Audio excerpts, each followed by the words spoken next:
waa dabaaldegii kowda luuliya magaalada Omaha Nebraska daawasho wacan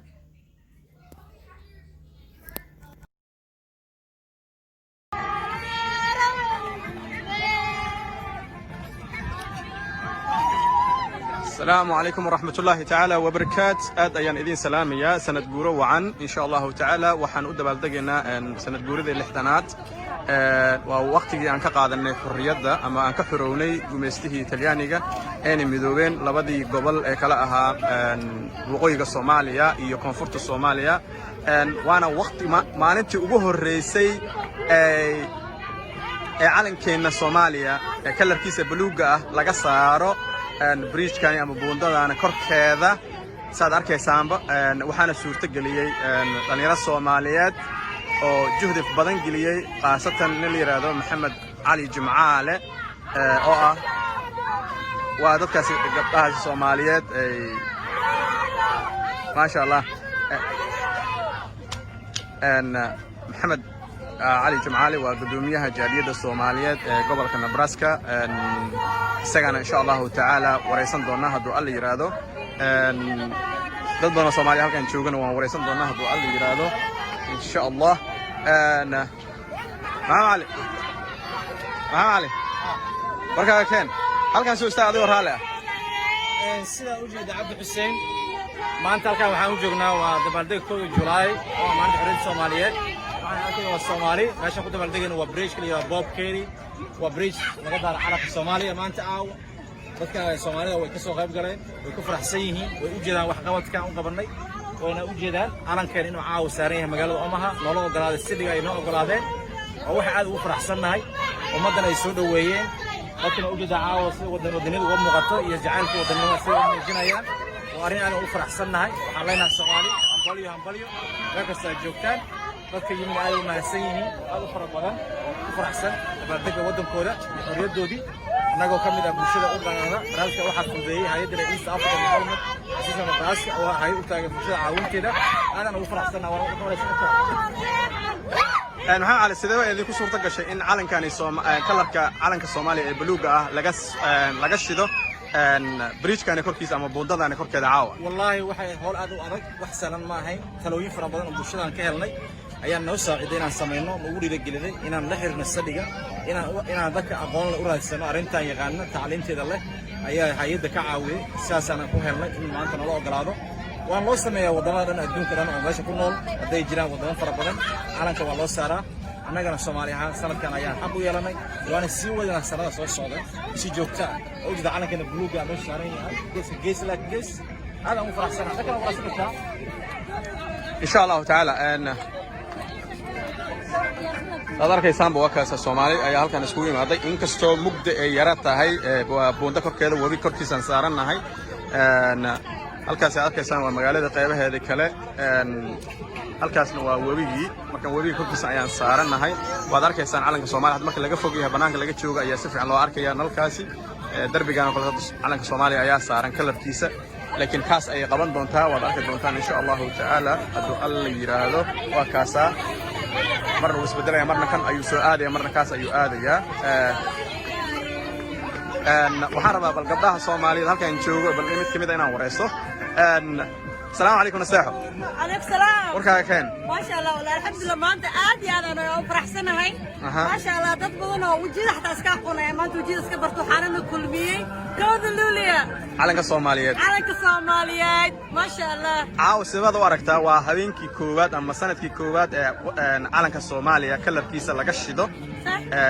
buundadani korkeeda marka taa sidoo aragtaa wallahi horta ma sha Allah magaalada aan deganahay waa markii ugu horeysay oo laga qabtay كود لوليا إن ما شاء الله ضد بدن وعاد فربنا وخصوصا بحين ما شاء الله عاد يعني نقول فرحتنا هاي كيف قومنا يا ليه كمونتي وجهري أو نقطة كود لوليا واي وحلايا هاي ما شاء الله كيف قومن وانا إذا كفر فرحتنا أنا سود هذا ما شاء الله ما شاء الله عاد أيام كل سلام يا إن شاء الله تعالى أموني كان خلنا نحكي ليا السلام عليكم ورحمة الله تعالى وبركاته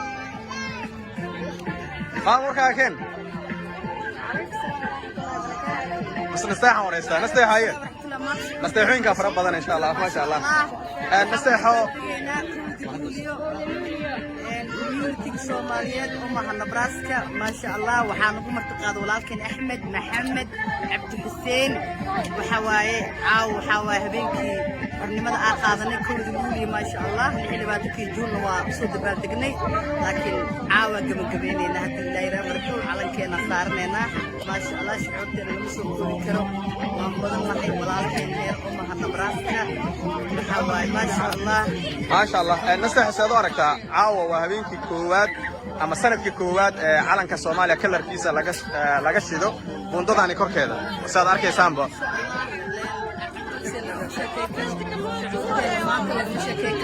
maanta aniga maanta digana waa markii ugu horeysay aan usoo baxo kowdii luulii sida u tahanay waxaan qaad laakiin Maxamed iyo adigoo Cabdi Xuseen iyo laakiin Axmed ما شاء الله الله كل شيء ان شاء الله عاد بنكون سلامي ان شاء الله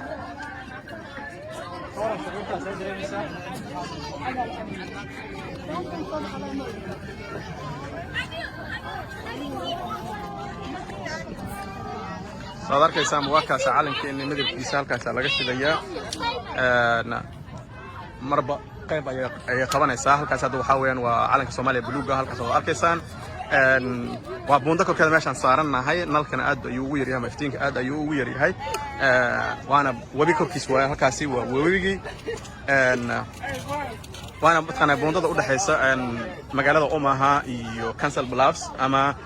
waa labada gobol meesha ku kala baxayaan Iowa gobolka Iowa iyo gobolka Nebraska anaga dhanka gobolka Nebraska ayaan joognaa magaalada Omaha marka waad arkaysaan calankeena Soomaaliyeed marba mid ayuu aaday midkan hoos ayaan kaga jira lama arkayo laakiin waan yara fogaanaya halkaas si looga arko waana farxad aad iyo aad u weyn oo mataqaanay Soomaalida gobolka ku sugan gobolkan Nebraska ee aad iyo aad ugu farxeen qaasatan dadka ku nool magaalada Omaha dad badan oo Soomaaliyeed ayaan iskugu soo baxay kasoo habeenna la joogo COVID-19 uu jiro wadadka ay micnaha badankooda afka ay wada xiran yihiin qaarna mataqaanay kala fogaashaha ay doonayaan inay macnaha kala fogaadaan waad arkaysaan calankeena Soomaaliya nalkiisa aad arkaysaan kalarka ayaa halkaas laga shidaa waa mid annaga noogu maamuusayo naguna sharfayo mataqaanaa ummadda Soomaaliyeed ee ku nool gobolkan Nebraska qaasatan magaalada Omaha waad arkaysaan tan hoostan kaga jira laakiin way isbedelaysaa mar alla markay isbedelsho taas kale ay tagtaan aadaya waa kaasaas aad arkaysaan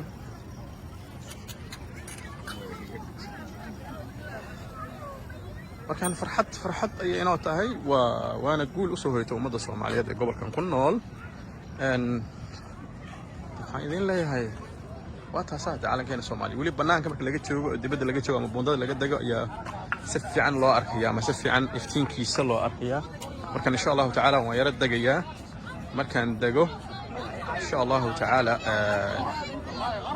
markaan dago ayaan idin tusin doonaa markaan qaabku noqonayo hadduu Allah yiraahdo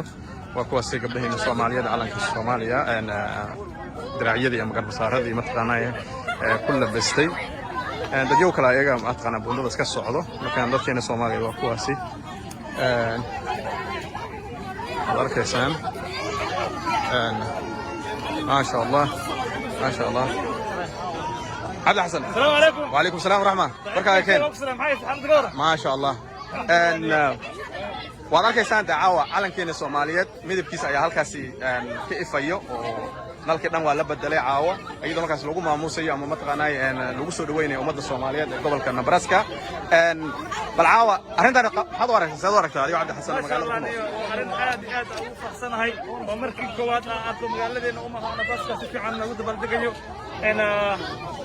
فاست لوليو مركب ما شاء الله خلينا أدبا فحصنا شغلتين على مرسى كوكبا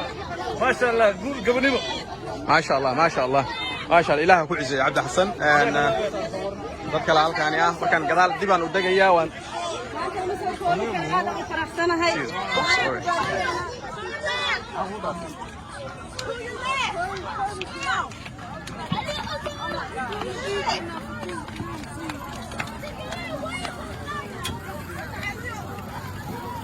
wadada dhan la xiray Soomaalida wadadii xirtay waana buundo mataqaanaa lagu damaashaado kan Soomaalida wada xirtay markaan gaaladii dhan wada khaylinaysa la wataqaanaa warbidax u leexo warbidig u leexo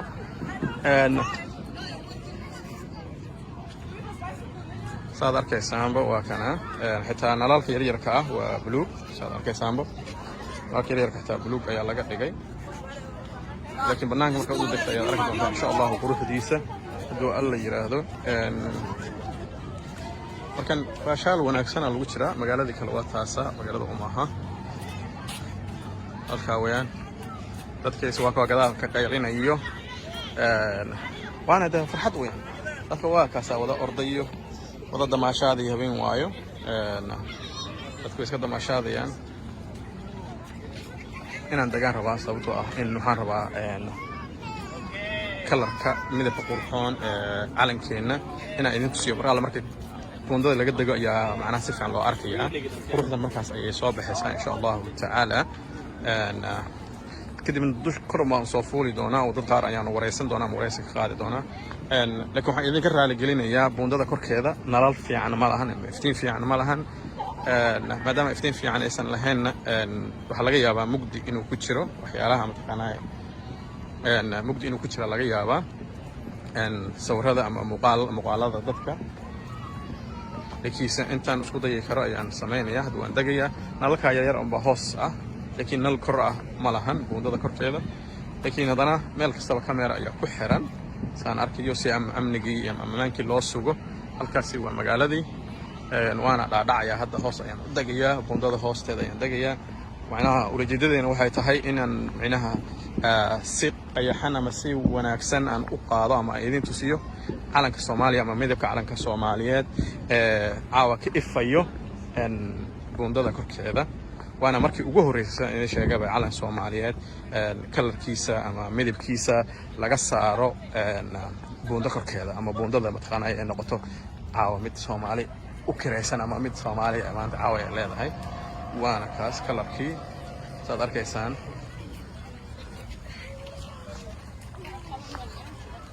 waa kaasa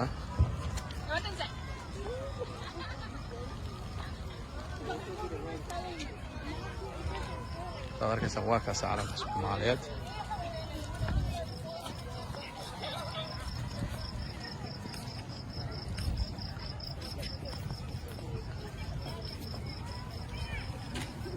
waa kaasa waxaa waaye halkaas ay inooga shidan tahay naga caawa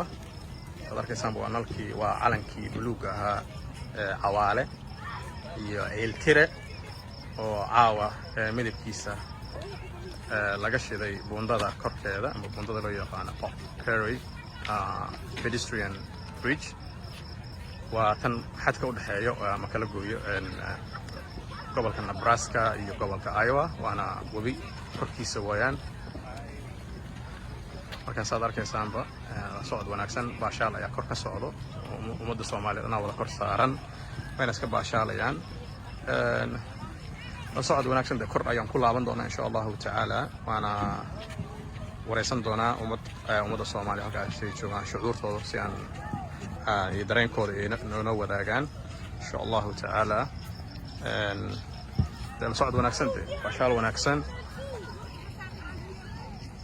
ما شاء الله وكاسا كنا ينفول يا بريشك ينفول يا إن شاء الله تعالى لصعد ونكسن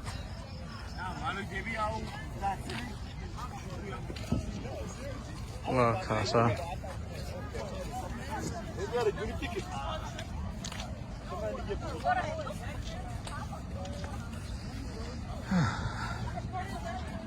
ومن دالب أنت يا رياضة متانا بوندة هوري قال أبو سعودي ما شاء الله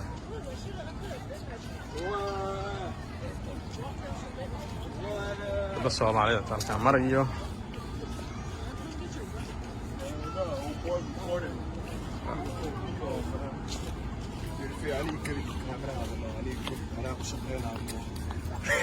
ما شاء الله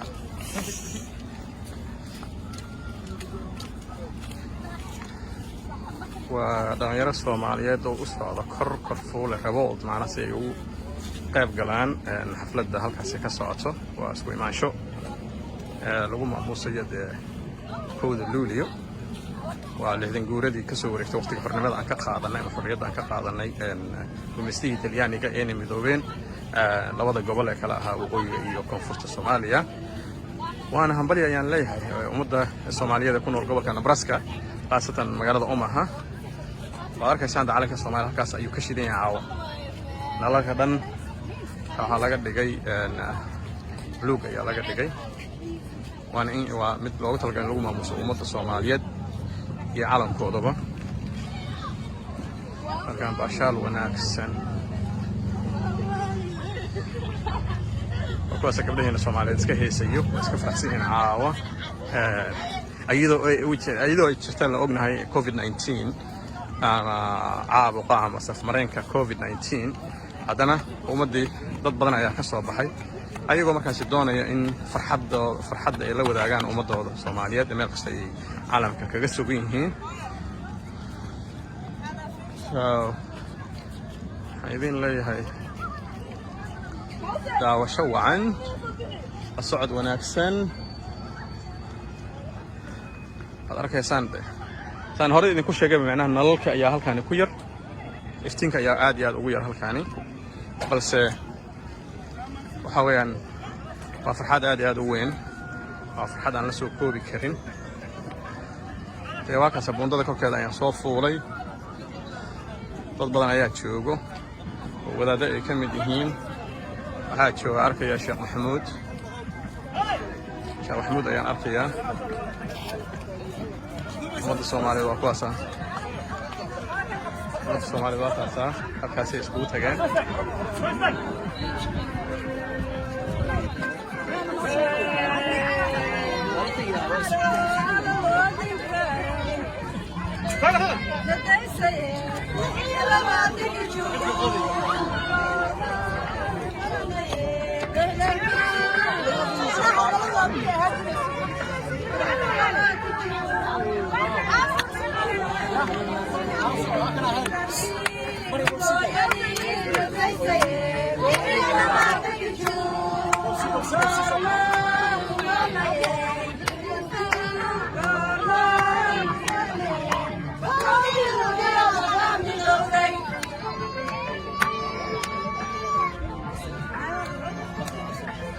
هذا كذا دوال تجيو إن سكتشر يعني كان عايزين نعرف شو أساس أشوف بوندا دعيت كستوي مرة ساعة تجيو كرايا مرة يا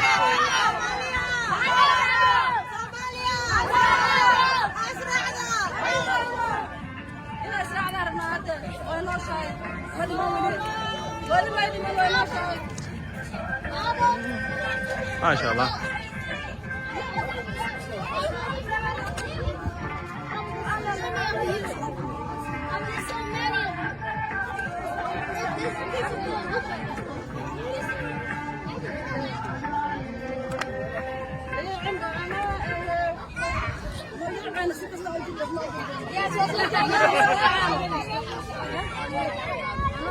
ما شاء الله ومدى الصومالي dalkaas ku dabaaldegayo waxaan waraysi ka qaadan doonaa insha Allah ta'ala dadka qaar halkan joogo Maxamuud salaam alaykum aye codkaada ma qaadi karaa ya ma bixishoonaysid السلام عليكم شيخ محمود ويان وودادada mataqaanay gobolka Nebraska waa qaasatan Omaha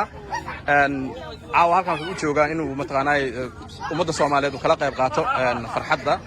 waana si hore u sheegay waa dabaaldegii loo dabaaldegay 60 guuradii ka soo wareegtay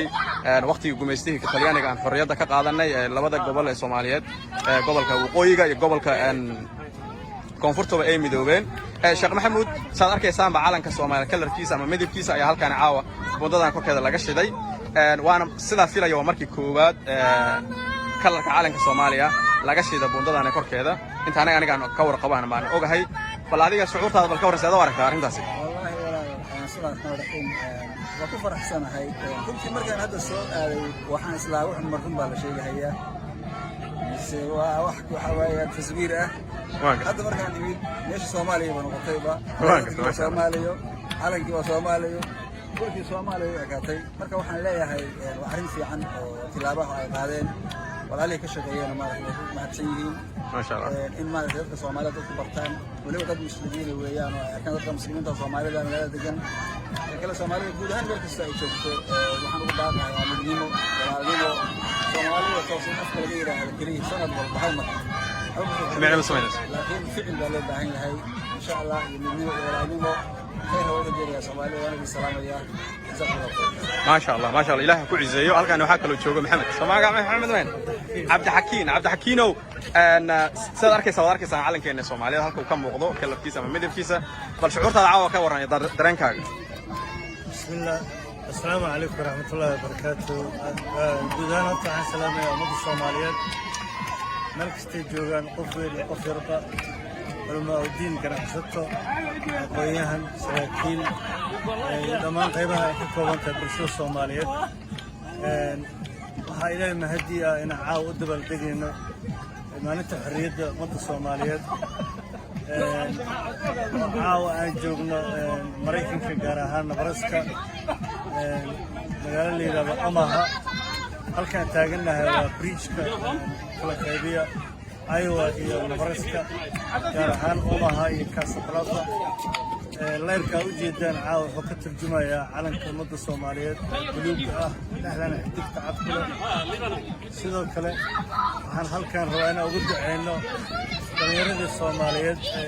sababta u ahayd in maanta calankan la helo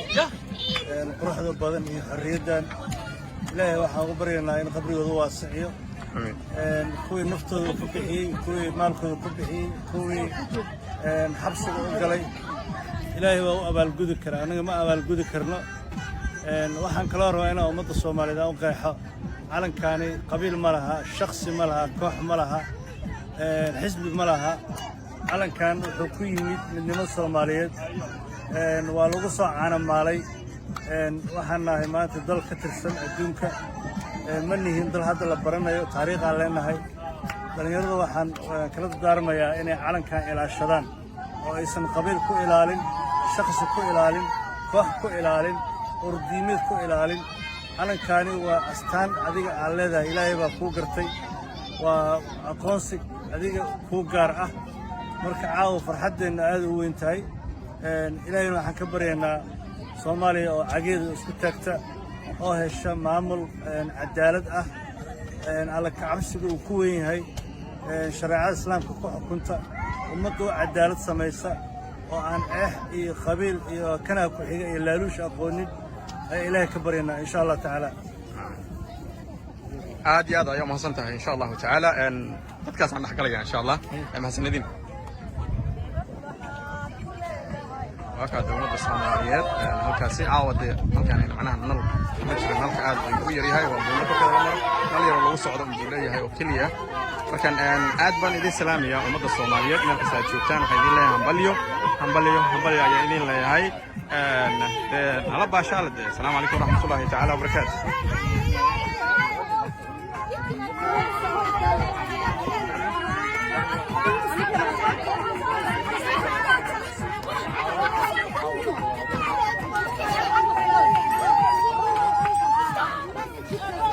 wadada hala baneeya insha Allah taala